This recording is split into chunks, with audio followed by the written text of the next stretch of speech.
अस्सलाम वालेकुम जी। आज का लेक्चर हमारे पास रेक्टिफिकेशन के बारे में है। नया चैप्टर शुरू कर रहे हैं डायोड सर्किट्स के बारे में।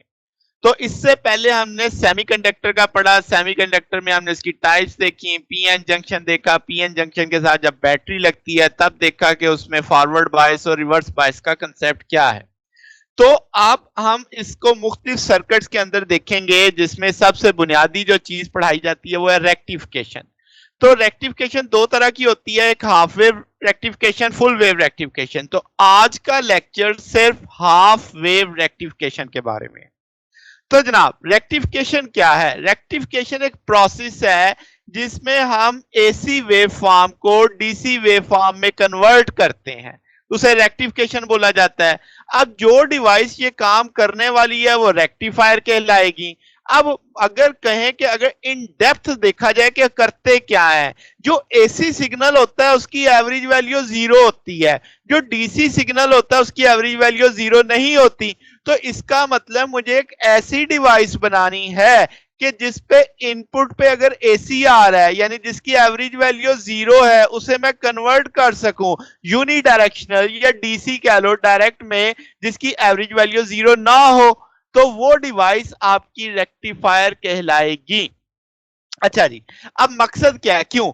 अब हम जानते हैं कि जब हमने लॉन्ग वेव ट्रांसमिशन भेजनी होती है तो पावर लॉसेस से बचने के लिए और आपने ट्रांसमिशन को आसान बनाने के लिए हम अल्टरनेटिंग सिग्नल भेजते हैं। यानी जो आपके पास स्टेप अप ट्रांसफार्मर लगे होते हैं जहां पे पावर जनरेट हो रही होती है, तो वो आपका सिग्नल चलते चलते जब आपके घर के पास आता है तो वो स्टेप डाउन से 11,000 के से उसे 220 पे ले आते हैं। ठीक है, तो उससे ट्रांसमिशन में आसानी होती है, पावर लॉसेस कम होते हैं। आमतौर पे 50 हर्ट्ज का सिग्नल चल रहा होता है हमारे यहाँ। तो अब ये जो है आपका जो लाइट आती है, जो आपके पास इलेक्ट्रिसिटी है, वो आप लाइटनिंग में, हीटिंग में, मोटर्स वगैरह में, यानी इलेक्ट्रिक कंपोनेंट्स में तो आसानी से इस्तेमाल कर लेते हो। मगर जो इलेक्ट्रॉनिक कंपोनेंट्स होते हैं उनको डीसी की जरूरत होती है। तो इसका मतलब जो गवर्नमेंट हमें सप्लाई कर रही है एसी, मुझे उसे तब्दील करने की जरूरत पड़ जाती है, तो उसमें हमारी मदद करते हैं रेक्टिफायर। ठीक हो गया। तो अब उसमें रेक्टिफायर में जो हमारे पास सबसे पहली चीज आएगी वो है हाफ वेव रेक्टिफायर रेक्टिफिकेशन। यानी एक ऐसा प्रोसेस, नाम से जाहिर हो रहा है, जो आधी वेव को रेक्टिफाई कर सकेगा, यानी आधी वेव को एसी से डीसी में भेज पाएगा। अब होता क्या इसमें वो जरा समझ लेते हैं। अब हमें एक एसी इनपुट चाहिए, एक डायोड चाहिए और एक लोड रेजिस्टेंस चाहिए। लोड पे आप कुछ भी लगा सकते हैं, पंखा, बल्ब, ट्यूब, कुछ भी। आप देख सकते हो कि इनपुट पे एक वेवफॉर्म आपको दिख रही है, वोल्टेज दिख रही है, पीक इसकी वी नॉट है।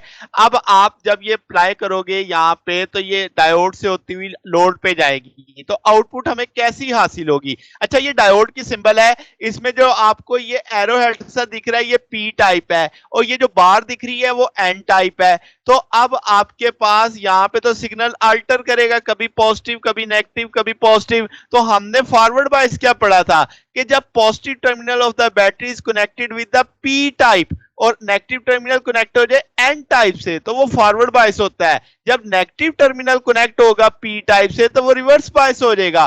तो अब मैं पी टाइप को एरोहेड का मेंशन कर रहा हूं समझाने के लिए, और एन टाइप को बार के तौर पे आप देखेंगे मैं लिखा होगा। अच्छा जी, तो आउटपुट पे क्या हुआ? जब पॉजिटिव आया तो ये पी टाइप था, फॉरवर्ड बायस हो गया, चला कहां तक पहुंचा? लोड तक। तो ये लोड तक, आउटपुट तक पहुंचने वाली वोल्टेज है। जैसे ही नेगेटिव ऑफ शुरू होगा तो क्या ये रिवर्स बायस नहीं हो जाएगा? क्योंकि ये negative terminal of the battery is connected with the P type, तो वो रिवर्स बायस हो जाएगा, वो तो नहीं आगे चल पाएगा, तो वो हमारे आउटपुट पे नहीं पहुंचेगा। इसके बाद फिर पॉजिटिव सिग्नल आ जाएगा, वो फिर चल पड़ेगा, तो फॉरवर्ड बायस हो जाएगा, आउटपुट पे हमें हासिल होगा। तो यही चीज यहाँ पे बताई हुई है कि जब आपका पॉजिटिव हाफ साइकिल आएगा, एरो हेड यानी पी टाइप पॉजिटिव हो गया, किसके लिहाज से? एन टाइप के लिहाज से, तो ये फॉरवर्ड बायस है, आपको आउटपुट मिलेगी। जब नेगेटिव हाफ साइकिल आएगा तो वो रिवर्स बायस हो गया तो आउटपुट नहीं मिलेगी। अब इसका मतलब ये हुआ कि आपकी जो वेव दी थी वो अब एक ही सिमत में आ चुकी है, यूनी डायरेक्शन हो चुकी है, ऊपर पॉजिटिव नीचे नेगेटिव, यानी सिमत नहीं बदल रही। अगरचे ये पल्स है, ये भी पल्सेटिंग है, प्योर डीसी नहीं है, मगर ये है, ये सिर्फ मैग्नीट्यूड बढ़ रहा है, कम हो रहा है, मगर सिमत तो एक ही रह रही है ना भाई। तो इसका मतलब ये हुआ कि ये वाला जो इस वक्त तस्वीर में आप हाफ वेव रेक्टिफायर देख रहे हैं ये क्या कर रहा है, ये पॉजिटिव हाफ को तो जाने दे रहा है मगर नेगेटिव हाफ को काट रहा है, रोक रहा है कि नहीं जाना भाई। तो इसको हम कहेंगे कि आधी वेव आपकी ट्रांसमिट हुई तो हम इसे हाफ वेव रेक्टिफिकेशन मानेंगे। तो अब ये जो सिग्नल है ये हाफ वेव सिग्नल कहलाएगा। अब इसका मतलब हाफ वेव में जो वोल्टेज है वो लोड है वो यूनी डायरेक्शन तो है, यानी एक ही सिमत में क्या कर रहा है, फ्लो कर रहा है। अच्छा, अगर आप डायोड की सिमत बदल देंगे तो क्या होगा, डायोड की सिमत बदलेंगे तो फिर इसका मतलब एन टाइप इधर आ गया, तो पॉजिटिव टर्मिनल को नहीं वो जाने देगा, नेगेटिव को जाने देगा, नेगेटिव के लिए वो फॉरवर्ड बायस होगा, तब आउटपुट आपकी ऐसी आ जाएगी, यानी आधा सिग्नल कटना ही कटना है। ठीक होगी बात, ये हाफ वेव रेक्टिफिकेशन है। अब इसमें कुछ चीजें समझने वाली हैं, वो क्या है जनाब, अगर मैं आइडियल हाफ वेव रेक्टिफायर लूं तो उसमें क्या होगा कि जो आउटपुट पीक आउटपुट वोल्टेज होगी वही पीक इनपुट वोल्टेज के बराबर होगी। यानी जैसे आप इस तस्वीर में देखो तो ये V नॉट दिख रहा है आपको इनपुट पे, तो आउटपुट पे भी जो पीक वोल्टेज आ रही है वो V नॉट ही आ रही है।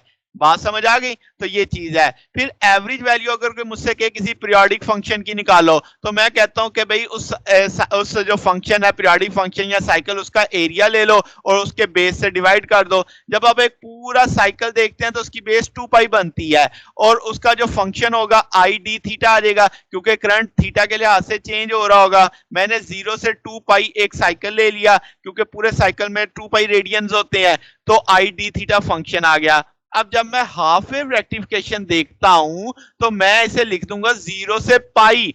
क्यों? क्योंकि जब आप पाई से 2 पाई वाले हाफ में जा रहे हो तो वहां पे कोई करंट ही नहीं है, इसकी कोई कंट्रीब्यूशन ही नहीं है, इसका कंट्रीब्यूशन तो 0 से पाई तक की है। तो मैंने जनाब यही किया कि 0 से पाई लिमिट लगा दी। अब आई नॉट कांस्टेंट होने के नाते बाहर आ जाएगा, साइन का आप इंटीग्रल उठाओगे तो कॉस की वैल्यू लग के वो आई नॉट बाई पाई बचेगा आपके पास, सिंपल।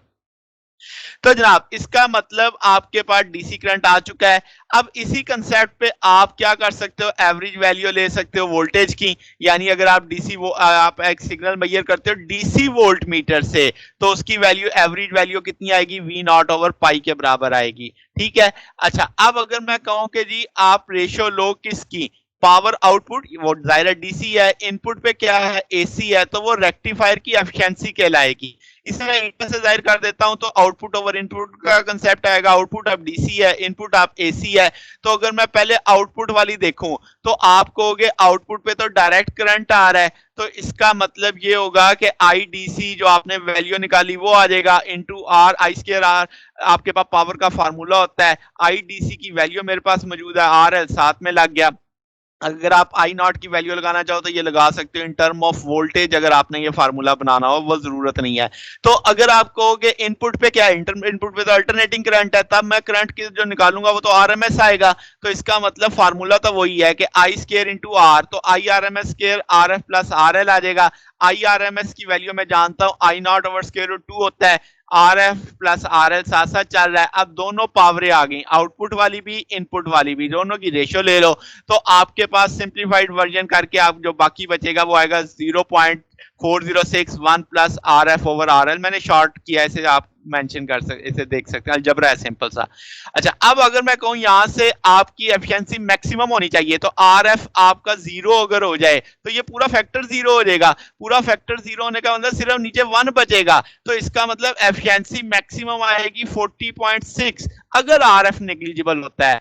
इसका मतलब आपके पास जो मैक्सिमम एफिशिएंसी आप हाफ वेव में हासिल कर सकते हो वो 40.6 है। यानी कि जो टोटल सिग्नल आ रहा है उसमें से 40% या 41% ही फायदा उठाया जा सकता है। अब इसका एक और चीज कि आपके पास जो आउटपुट फ्रीक्वेंसी है वो इनपुट फ्रीक्वेंसी के बराबर है। मतलब सादा सादा कहें कि जो इनपुट वोल्टेज के जितने साइकिल आ रहे थे आउटपुट वोल्टेज का भी एक साइकिल आ रहा है, तो हम कहेंगे कि हाफ वेव के अंदर जितनी फ्रीक्वेंसी इनपुट की होगी उतनी फ्रीक्वेंसी आउटपुट सिग्नल की होगी। अब इसके डिसएडवांटेज क्या है, अब आपने जो आउटपुट पे करंट लिया वो भी पल्सेट कर रहा है, यानी वो भी पल्सेटिंग है। ठीक है, क्योंकि वो अल्टरनेटिंग का एक कंपोनेंट है जो हमने बेसिकली लिया है। तो अब आपको उसे एलैबोरेट करने के लिए हमें फिल्टर लगाना पड़ेगा, स्टडी करने के लिए वहां पे कोई फिल्टरिंग सर्किट, फिल्टर में आमतौर पे कैपेसिटर इंडक्टर आ जाते हैं। एक टॉपिक होगा, अगर आने वाले दिनों में हम देखेंगे उसे भी, तो वो आपके सर्किट, आपके आउटपुट को स्मूथ करने के लिए इस्तेमाल होगा। ठीक है, फिर अब चूंकि आपके पास हाफ वेव के अंदर सिर्फ आधा टाइम, आधा कह लो हाफ साइकिल आप हासिल कर रहे हो, पावर आधी आ रही है, तो आउटपुट आपकी क्या होगी, लो होगी। ये इसके डिसएडवांटेज है। अब जो कल वाला टॉपिक है वो होगा फुल वेव रेक्टिफिकेशन। तो हम देखेंगे कितने तरीकों से फुल वेव रेक्टिफिकेशन हो सकती है। दो मेथड होंगे, सेंटर टैप होगा, ब्रिज रेक्टिफायर होगा, दोनों को समझेंगे कि फिर उसमें क्या फायदे हैं, किसका क्या फायदा है, किसका क्या नुकसान है, वो कल वाले लेक्चर में हम देखेंगे। तो ये जनाब हमारा आज का टॉपिक था। अगर आपको इसमें कोई बात पूछनी हो, डाउट हो, तो नीचे कमेंट्स में पूछ सकते हैं। वीडियो अच्छी लगी हो तो वीडियो को लाइक कीजिएगा, दोस्तों के साथ शेयर कीजिएगा, चैनल को भी सब्सक्राइब कर दीजिएगा।